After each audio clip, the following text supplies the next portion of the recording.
আচাৰ্য চাণক্যই কৈছে যে পুৰুষ মহিলাই এইবোৰ কথা জানিবলৈ কেতিয়াও লাজ কৰিব নালাগে, নহ'লে পিছত অনুশোচনা কৰিবলগীয়া হয়।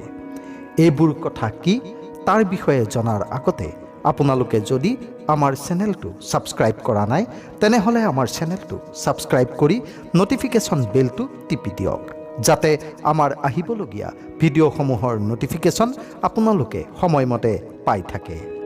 আচাৰ্য চাণক্যই কৈছে যে পুৰুষ বা নাৰী যিয়েই নহওক কিয় মনত ৰাখিব লাগে যে নিয়ম আৰু অনুশাসন অবিহনে একোতেই সফল হ'ব নোৱাৰি।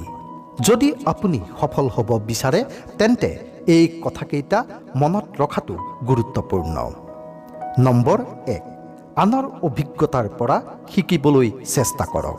আচাৰ্য চাণক্যই কৈছে যে জীৱনত কিবা এটা সাধন কৰিবলৈ নতুন অভিজ্ঞতা লোৱাটো প্ৰয়োজনীয় নহয়।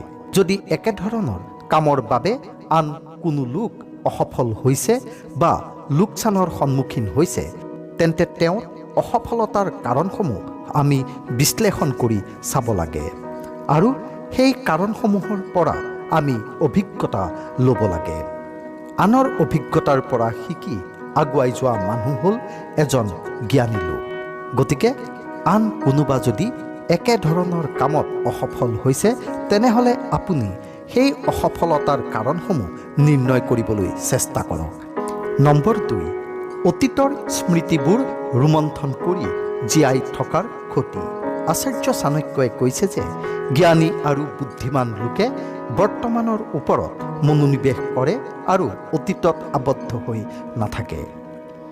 পুৰণি কথাৰ পৰাহে শিকিব পাৰি, কিন্তু সদায় পুৰণি স্মৃতিত জীয়াই থকাটো বুদ্ধিমানৰ কাম নহয়, বিশেষকৈ যেতিয়া এই স্মৃতিবোৰ বেয়া হয়। নিজৰ লগত পৰীক্ষা নিৰীক্ষা কৰি পুৰণি স্মৃতিৰ মাজত জীয়াই থকা মানুহবোৰ জীৱনত কোনো স্থান লাভ কৰিবলৈ সক্ষম নহয় আৰু পিছ পৰি ৰৈ যায়। যেনে বহু সময়ত ব্যৱসায়ত মানুহৰ ক্ষতি হয়। তেনে অৱস্থাত পুৰণা ক্ষতিৰ বাবে অনুশোচনা কৰি মন বেয়া কৰি থাকিলে একো লাভ নহ'ব। তাৰ সলনি বৰ্তমান সময়তহে মনোনিৱেশ কৰি সফলতা লাভ কৰিবলৈ আমি চেষ্টা কৰা উচিত।